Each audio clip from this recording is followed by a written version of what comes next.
Hello, everybody. We're still processing November the 5th. I was in the countryside of Northern Virginia a few days ago. Saw a sign for people just listening, a Trump Vance 2024 sign with winner underneath.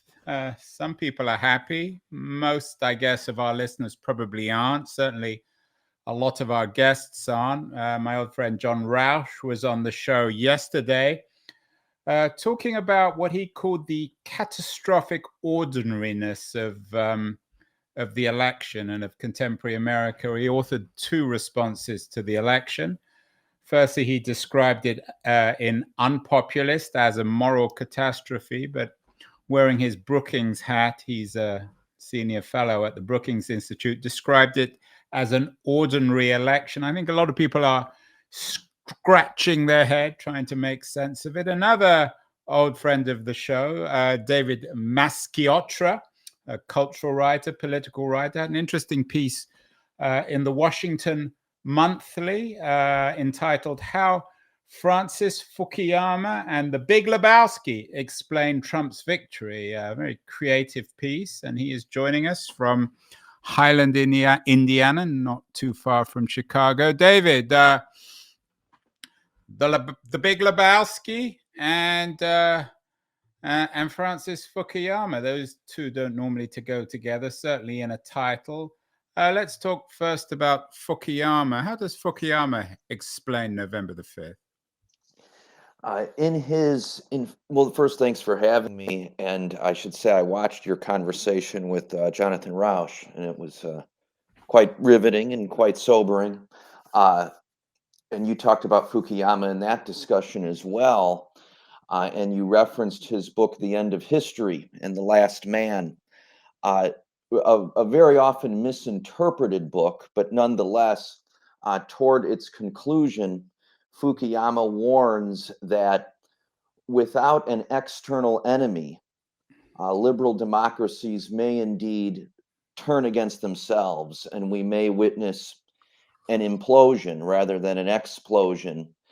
And Fukuyama said that this won't happen so much for ideological reasons, but it will happen for deeply psychological ones, namely, without a just cause for which to struggle, people will turn against the just cause itself, which in this case is liberal democracy. And out of a sense of boredom and alienation, they'll grow increasingly tired of their society and cultivate something of a death wish in which they enjoy imagining their society's downfall, or at least the downfall of some of the institutions that are central to their society. And now I would argue that after the election results, we've witnessed the transformation of imagining to inviting. So there's a certain death wish and sense of alienation and detachment from that which made the United States of America a uniquely prosperous and stable country with the ability to self-correct the myriad injustices we know are part of its history. Well, now people, because they aren't aware of the institutions or norms that created this robust engine of commerce and liberty, they've turned against it, and they no longer invest in that which is necessary to preserve it. And that's something. It's interesting, David. The more progressives I talk to about this, the more there's an odd thing going on. You're all sounding very conservative. The subtitle of the piece in the Washington Monthly was looking at constituencies or issues misses the big point. On Tuesday, nihilism was on display, even a death wish in a society wrought by cynicism. Words like nihilism and cynicism, David, historically always been used by people like Alan Bloom, whose book, of course, The Closing of the American Mind, became very powerful amongst American conservatives now 40 or 50 years ago. would you accept that using language like nihilism and cynicism isn't always associated? I mean, you're a proud progressive. You're a man of the left. You've never disguised that. It's rather odd to imagine that guys like you and in your own and in his own way, John Rauch too, who talks about the moral catastrophe of the election a couple of weeks ago. You're all speaking about the loss of morality of the voter or of America. Is there any truth to that? Making some sense? That's a fair observation, and Jonathan Rauch, during your conversation and in his own writing, identifies as center right. I would say I'm center left. And he's but what's interesting, what ties you together is that you both use the L word, liberal, to Yes. define yourselves. He's perhaps a liberal, or a liberal on the right. You're a liberal on the left. Yes, and I think that the Trump era, if we can trace that back to 2015, has made thoughtful liberals more conservative in thought and articulation, because it forces a confrontation and interrogation of a certain naivete. George Will writes in his book, The Conservative Sensibility, that the progressive imagines that which is the best possible outcome and strives to make it real, whereas the conservative imagines the worst possible outcome and does everything he can to guard against it. And now it feels like we've experienced, at least electorally, the worst possible outcome. So there's a certain revisitation of that which made America great, to appropriate a phrase, and look for where we went wrong in failing to preserve it. So that kind of thinking inevitably leads one to use more conservative language and deal in more conservative thought. Yeah, so for you, what made America great, to use the term you just introduced, was what? Its morality, the intrinsic morality of people living in it, in the country. Is that for you what liberalism is? Liberalism is a system and the culture that emanates out of that system. So it's a constitutional order that creates, or that places a premium on individual rights and allows for a flourishing free market. Now, where my conception of liberalism would enter the picture, and perhaps Jonathan Rauch and I would have some disagreements, certainly George Will and I, is that a bit of governmental regulation is necessary along with the social welfare state to civilize the free market. But the culture that one expects to flow from that societal order and arrangement is one of aspiration, one in which citizens fully accept that they are contributing agents to this experiment in self-governance, and therefore need to spend time in, to use a Walt Whitman phrase, freedom's gymnasium, sharpening the intellect, sharpening one's sense of moral duty and obligation to the commons, to the public good. And as our society has become more individualistic and narcissistic in nature, those commitments have vanished. And as our society has become more anti-intellectual in nature, we are seeing a lack of understanding of why those commitments are even necessary.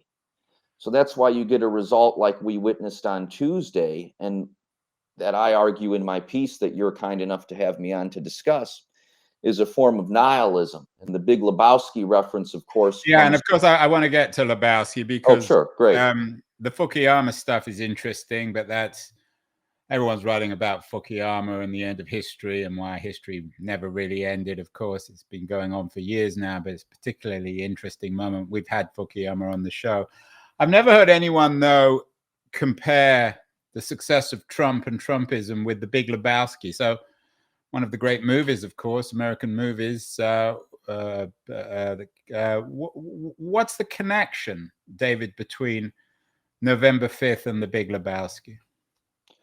Well, my mind immediately, Big Lebowski is one of my favorite films. I've written about it, and I even appeared at one of the Big Lebowski festivals that takes place in the United States a number of years ago. But my mind went to the scene where when the dude is in his bathtub, and these three menacing figures break into his apartment. They drop a gerbil in the bathtub, and the dude who was enjoying a joint by candlelight is, of course, startled and frightened. And these three men tell him that if he does not pay the money they believe he owes them, they will come back and, in their words, cut off your Johnson. And the dude gives them a quizzical, bemused look. And one of them says, "You think we are kidding? We are nihilists. We believe in nothing." And then one of them screams, "We'll cut off your Johnson." Well, I thought, we're looking at an electorate that increasingly, or at least a portion of the electorate, increasingly believes in nothing.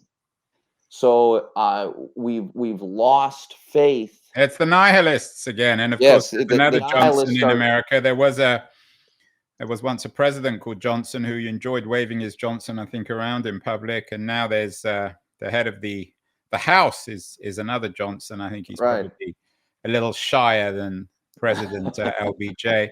But David, coming back to this idea of nihilism, it often seems to be a word used by people who don't like what other people think and therefore just write it off as nihilism. Are you suggesting that the Trump crowd have no beliefs? Is that what nihilism for you is? I mean, he was very clear about what he believes in. You may not like it, but it doesn't seem to be nihilistic. That's another fair point. What I'm referring to is not too long ago, we lived in a country that had a shared set of values. Those values have vanished. So, and those values involve adherence to our democratic norms. It's very difficult to imagine had George H.W. Bush attempted to steal the election in which Bill Clinton won, that George H.W. Bush could have run again and won. So we've lost faith in something essential to our electoral system. We've lost faith in the standards of decency that used to, albeit imperfectly, regulate our national politics. So the man to whom I just referred, Bill Clinton, was nearly run out of office for having an extramarital affair, a misdeed that cannot compare to the myriad infractions of Donald Trump. And yet Trump's misdeeds almost give him a cultural cachet among his supporters. It almost makes him, for lack of a better word, cool. And now we see, even with Trump's appointments, I mean, of course, it remains to be seen how it plays out, that we're losing faith in credentials and expertise. Well, there's certainly a band of outlaws, and yes, very proud to be outlaws. It could almost be a Hollywood script. But I wonder, David, whether there's a more serious critique here. You, like so many other people, both on the left and the right, are nostalgic for an age in which everyone supposedly agreed on things, a more civil and civilized age. You go back to the Bushes, back to Clinton. But the second Bush, who now seems to have appeared as this icon, at least moral icon of many critics of Trump, was also someone who unleashed a terrible war, killing tens of thousands of people, creating enormous suffering for millions of others. And I think that would be the Trump response, that he's simply more honest, that in the old days, the Bushes of the world can speak politely and talk about consensus, and they'd unleashed terrible suffering overseas and at home in their neoliberal policies of globalization. Trump's simply more honest. He tells it as it is, and that isn't nihilistic, is it? Well, you are gesturing towards an important factor in our society. Trump, of course, we know is a dishonest man, a profoundly dishonest man. Well, in some ways, but in other ways, he doesn't. He isn't. I mean, in some ways, he just tells the truth as it is. It's a truth that we're uncomfortable with, but right. It's certainly very truthful about the impact of foreign wars on America, for example, or even the impact of globalization. What you're describing is an authenticity, that Trump is authentic. And authenticity has become chief among the modern virtues, which I would argue is a colossal error. Stanley Crouch, a great writer, spent decades analyzing the way in which we consider authenticity and how it inevitably leads to borrow his phrase, casting purity onto the bottom. So anything that which requires effort, refinement, self-restraint, self-control, plays to the crowd as inauthentic, as artificial. So those therefore, are old aristocratic values that may have once worked, but don't anymore. Should we be nostalgic for the aristocratic way of the Bushes? I think in a certain respect we should. We shouldn't be nostalgic for George W. Bush's policies. I agree with you. The war in Iraq was catastrophic, arguably worse than anything Trump did while he was president.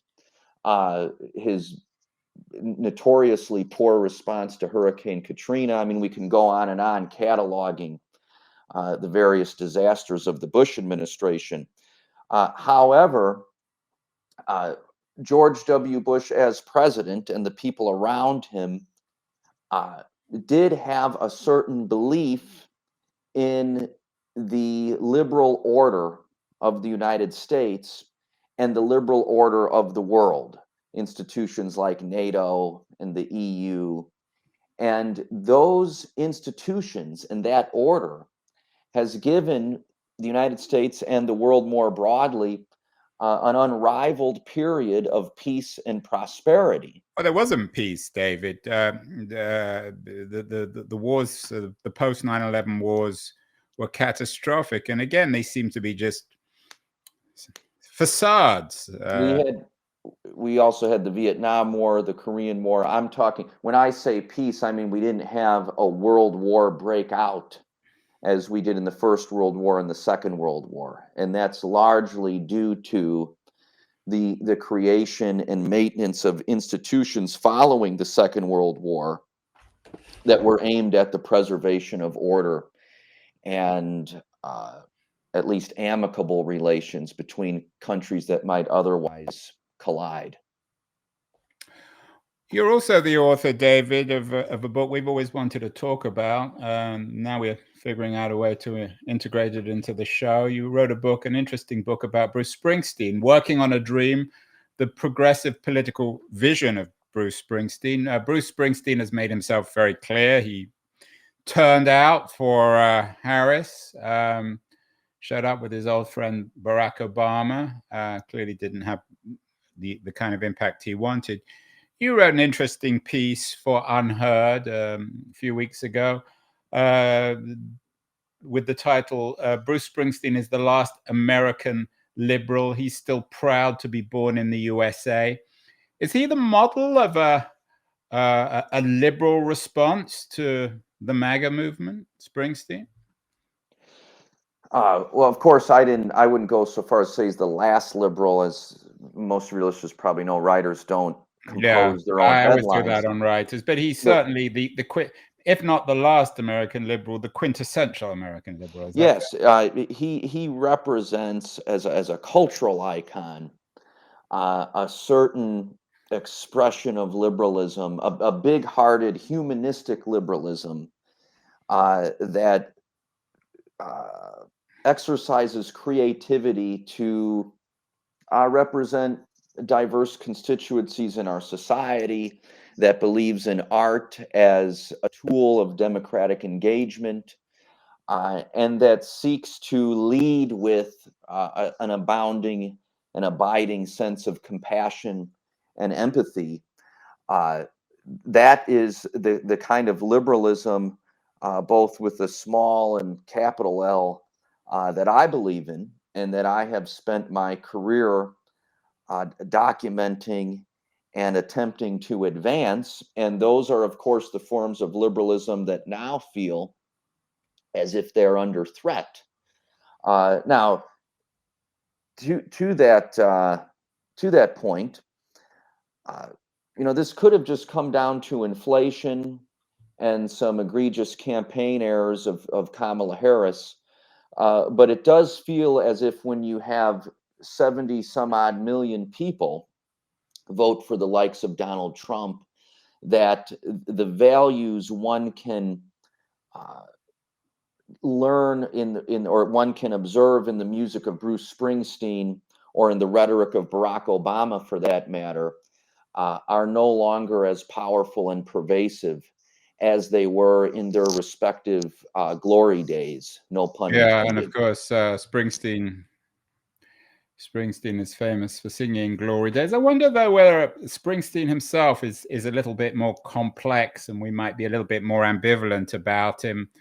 There was a piece recently about him becoming a billionaire, so it's all very well him being proud to be born in the USA. He's part, for better or worse, I mean, it's not a criticism, but it's a reality. He's part of the super rich. He showed out for Harris, but didn't seem to make any impact. You talked about the diversity of Springsteen.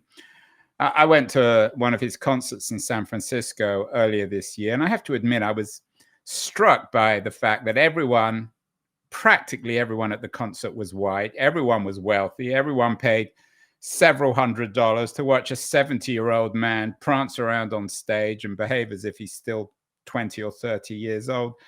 I wonder whether Springsteen himself is also emblematic of a kind of cultural or political or even moral crisis of our old cultural elites. Or am I being unfair to Springsteen? Well, I remember once attending a Springsteen show in which the only Black person I saw who wasn't an employee of the arena was Clarence Clemens. Right, and Bruce, of course, always made a big deal, and there was an interesting conversation when Springsteen and Obama did a podcast together. Obama, in his own unique way, lectured Bruce a little bit about Clarence Clemens in terms of his race. But sorry, go on. Yeah, so, and Springsteen has written and discussed how he had wished he had a more diverse audience. When I referred to diversity in his music, I meant the stories he aimed to tell in song. Certainly represented a wide range of the American experience. But when you talk about Springsteen, perhaps himself representing a moral crisis, I wouldn't say a crisis, but he represents shall we say, the redundancy of that liberal worldview of the late 20th century. I mean, he clearly wears his heart on the sleeve. He means well. He's not a bad guy, but he doesn't reach a diverse audience. His work is built around the American working class. None of them can afford to show up to what he puts on. I mean, Chris Christie is a much more typical fan than the white working class. Does it speak of the fact that there's I don't know if you'd call it a crisis. It's just Springsteen isn't relevant anymore in the America of the 2020s, or at least what he sang and wrote about no longer exists. Yes, I agree with that. So first of all, the working class bit was always a bit overblown with Springsteen. Springsteen, of course, was never really part of the working class, except when he was a child. But by his own admission, he never had a 9-to-5 job. And Springsteen sang about working class life like William Shakespeare wrote about teenage love. He did so with a poetic grandeur that inspired some of his best work, and outside looking in, he actually managed to offer more insights than sometimes people on the inside can amount to themselves. But you're certainly correct. I mean, the Broadway show, for example, when the tickets were something like $1,000 a piece, and it was $25 to buy a beer, there is a certain and in that Broadway there. show, which I went to, I thought it was astonishing, actually, a million times better than the show in San Francisco. It was one of the best things he made everything up, that he wasn't part of the American working class, right, and that he'd never worked a day in his life, and yet his whole career is built around representing a social class and a way of life that he was never part of. Right, and he has a lyric himself. It's a sad, funny ending when you find yourself pretending a rich man in a poor man's shirt. So there always was this hypocrisy. Hypocrisy might be a little too strong. Inconsistency, and he always had a playful he adopted a playful attitude toward it in the 90s and in later years. But to your point of relevance, I think you're on to something there, and one of the crises I would measure in our society is that we no longer live in a culture of ambition and aspiration. So you hear this when people say that they want a political leader who talks like the average person or the common man. And you hear this when college educated is actually used as an insult against a certain base of Democratic voters. There were fewer college educated voters when John F. Kennedy, Richard Nixon, Ronald Reagan ran for president, all of whom spoke with greater eloquence and a more expansive vocabulary and a greater sense of cultural sophistication than Donald Trump or Kamala Harris did. And yet there was no objection, because people understood that we should aspire to something more sophisticated. We should aspire to something more elevated beyond the everyday vernacular of the working class. And for that reason, Springsteen was able to become something of a working class poet, despite never living among the working class beyond his childhood, because his poetry, put to music, represented something idealistic about the working class. But oddly enough, it was a dream. It was a word that Springsteen uses a lot in his work, that was bought by the middle class. It wasn't something that was, although I think in the early days, probably, certainly in New Jersey, that he had a more working class. Right. Following. It's interesting. Sorry, go on. We have to deal with the interesting and frustrating reality that the people about whom Springsteen sings in those early songs, like "Darkness on the Edge of Town" or "The River," would probably be Trump supporters if they were real. Yeah, and in your piece, you refer to his, not perhaps one of his most famous albums, The Rising, but you use it to compare Springsteen with another major figure now in America, much younger man, Ta-Nehisi Coates, who has a new book out, which is an important new book, The Message. You seem to be keener on Springsteen than Coates. Tell us about this comparison and what the comparison tells us about the America of the 2020s. Well, Coates, the reason I make the comparison is that one of Springsteen's greatest artistic moments, in which he kind of resurrected his status as cultural icon, was the record he put out after the 9/11 attack on the United States, The Rising. And throughout that record, he pays tribute, sometimes overtly, sometimes subtly, to the first responders who ascended in the tower, knowing they would perhaps die. Yeah, you quote him, "Love and duty called you someplace higher." So he was idealizing those very brave firefighters, policemen who gave up their lives on 9/11. Exactly, representing the best of humanity. Whereas Ta-Nehisi Coates, who has become the literary superstar of the American left, wrote in his memoir that on 9/11 he felt nothing and did not see the first responders as human. Rather, they were part of the fire that could, in his words, crush his body. Yeah, and he wrote a piece, "What is 9/11 to descendants of slaves?" Yes. And my point in making that comparison, and this was before the election, was to say that the American left has its own crisis of, if we don't want to use the word nihilism, you objected to it earlier. Well, I'm not objecting. I like the word. It's just curious to hear it come from somebody like yourself, a man, Okay. certainly a progressive. Maybe not. You might not define yourself as being on the left, but certainly more on the left than on the right. Yes, I would agree with that characterization. But that the left has its own crisis of nihilism. If you are celebrating a man who, despite his journalistic talents and intelligence, none of which I would deny, refused to see the humanity of the first responders on the 9/11 attack, and said that he felt nothing for the victims, presumably even those who were black and impoverished, then you have your own crisis of belief. And juxtaposing that with the big-hearted humanistic liberalism of Springsteen, for me, shows the left a better path forward. Now, that's a path that will increasingly close after the victory of Trump, because extremism typically begets extremism, and we're probably about to undergo 4 years of dueling cynicism and rage.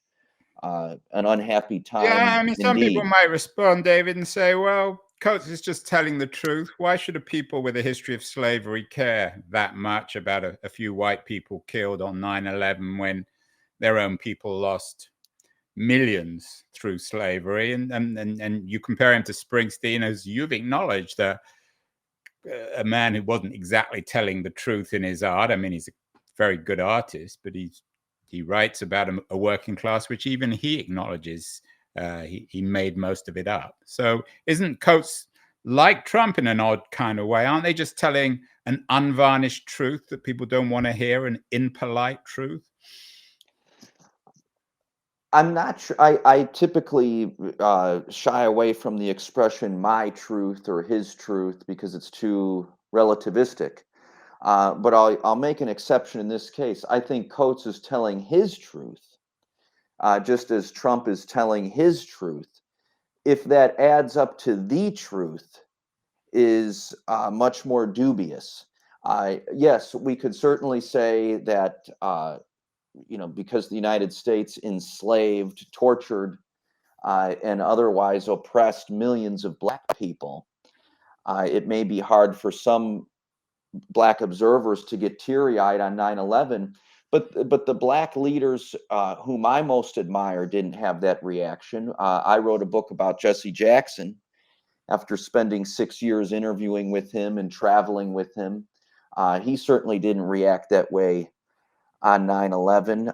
Congressman John Lewis didn't react that way on 9/11. So the heroes of the civil rights movement, who helped to overcome those brutal systems of oppression, and I wouldn't argue that they're overcome entirely, but they helped to revolutionize the United States. They maintained a big-hearted sense of empathy and compassion, and they recognized that the unjust loss of life demands mourning and respect, whether it's within their own community or another. So I would say that here again, we're back to the point of ambition, whether it's intellectual ambition or moral ambition. Ambition is what allows a society to grow.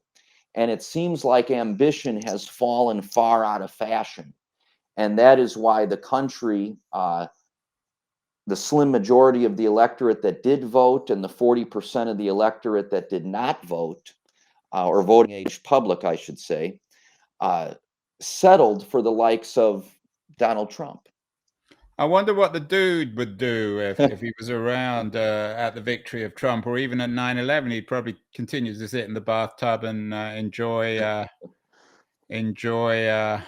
whatever he does in his bathtub. Yeah, the dude. I mean, he's not a believer, isn't he? The ultimate nihilist, the dude in Lebowski. That's an interesting interpretation. I would say that, is the dude a nihilist? You have this juxtaposition. The dude kind of occupies this middle ground between the nihilists who proudly declare they believe in nothing, and his friend Walter Sobchak, who's almost this raving explosion of belief. Yeah, ex-Vietnam veteran who's always confronting people with his beliefs and screaming and demanding they all adhere to his rules. I don't know if the dude's a nihilist as much as he has a Zen detachment. Right. I think what makes The Big Lebowski such a wonderful film, and perhaps so relevant today, is Lebowski, unlike so many Americans, if there's such a word, unjudgmental. He's not an angry man. He's incredibly tolerant. He accepts everyone, even when they're beating him up or ripping him off. And he's so, in that sense, different from the America of the 2020s, where everyone is angry and everyone blames someone else for whatever's wrong in their lives. That's exactly right. Is that liberal or just Zen? I don't know. Yeah, it's perhaps even libertarian in a sense, but there's a very interesting and important book by Justin Tausey and Brandon Warmke called "Why It's Okay to Mind Your Own Business," and in it they argue they're both political scientists, although one may be they may be philosophers, but that aside. They present an argument for why Americans need to do just that, mind their own business. Which means, not living politics, which certainly Lebowski, it's probably the least political movie, Lebowski. I mean, he doesn't have a political bone in his body. Finally, David, there's so much to talk about here, and it's all very interesting. You first came on the show. You had a book out that I think came out either earlier this year or last year. Yeah, it was in April of this year. Exurbia Now, the Battleground of American Democracy. And you wrote about this sort of the outskirts of suburbia, which you call exurbia. Jonathan Rauch, wearing his Brookings cap, described this as an ordinary election. I'm not sure how much digging you've done, but did the exurbian vote determine this election? I mean, the election was determined by a few 100,000 voters in the Midwest. Were these voters mostly on the edge of the suburb? And I'm guessing most of them voted for Trump. Well, Trump's numbers in exurbia, I've dug around and found I've been able to find the exurban returns for Pennsylvania, North Carolina, and Arizona. So 3 crucial swing states. If Kamala Harris had won those 3 states, she would be president. And Trump's support in exurbia was off the charts, as it was in 2020 and 2016, and as I predicted it would be in 2024. I'm not sure that would have been sufficient to deliver him the race, and certainly not in the fashion that he won. Trump made gains with some groups that surprised people, other groups that didn't surprise people, but he did much better than expected. So unlike, say, in 2016, where we could have definitively and conclusively said Trump won because of a spike in turnout for him in rural America and exurbia, here the results are more mixed, but it remains the case that the base most committed to Trump and most fervently loyal to his agenda is rural and exurban. So So it's just outside the cities. And yes, finally, yeah, I argued maybe counterintuitively that America remains split today as it was before November the 5th. So I'm not convinced that this election is the big deal that some people think it is. You wrote an interesting piece in Salon back in 2020, arguing that Trump has poisoned American culture, but the toxin was here all along. And of course, there is more, if anything, of that toxin now. So even if Harris had won the election, that toxin was still here. Finally, David, how do we get rid of that toxin? Do we just go to put Bruce Springsteen on and go and watch Big Lebowski? I mean, how do we get beyond this toxin? I would love it if that was the way to do it. We'll sit in our bathtub and wait for the thugs to come along. Right, exactly. No, what you're asking is of course the big question. We need to find a way to resurrect some sense of, I'll use another conservative phrase, civic virtue. And resurrection, of course, by definition, is conservative because you're bringing something back. Exactly. And we also have to resurrect, to offer something more practical. We have to resurrect a sense of civics. One thing on which I have immense respect and admiration for Jonathan Rauch, one minor quibble I would have with him from your conversation is when he said that the voters rejected the liberal intellectual class and their ideas. Some voters certainly rejected, but some voters were unaware. The lack of civic knowledge in the United States is detrimental to our institutions. I mean, the majority of Americans don't know how many justices are on the Supreme Court. They can't name more than one freedom enumerated in the Bill of Rights. So we need to find a way to make citizenship a vital part of our national identity again. And there are some practical means of doing that in the educational system. Certainly won't happen in the next 4 years. But to get to the less tangible matter of how to resurrect something like civic virtue and bring back ambition and aspiration in our sense of national identity, along with empathy, is much tougher. I mean, Robert Putnam says it thrives upon community and voluntary associations. Putnam's been on the show, of course. Yeah, so I mean, this is a conversation that will develop. I wish I had the answer, and I wish it was just to listen to Born to Run in the bathtub with the poster of the dude hanging overhead. But as I said to you before we went on the air, I think that you have a significant insight to lend this conversation, because in many ways your books were prescient. We certainly live with the cult of the amateur now. More so than when you wrote that book. So I'd love to hear your ideas, David. And we're gonna, next time we appear, you're going to interview me about why the cult of the amateur is so important. So we will see you again soon, but we're going to swap seats. So David will interview me about the relevance of cult of the amateur. Wonderful conversation, David. I'd never thought about Lebowski or for us, it's Fukuyama, but particularly Lebowski in terms of what happened on November 5th. So very insightful. Thank you, David, and we'll see you again in the not too distant future. Thank you. I'm going to reread Cult of the Amateur to prepare. I may even do it in the bathtub. I look forward to our discussion.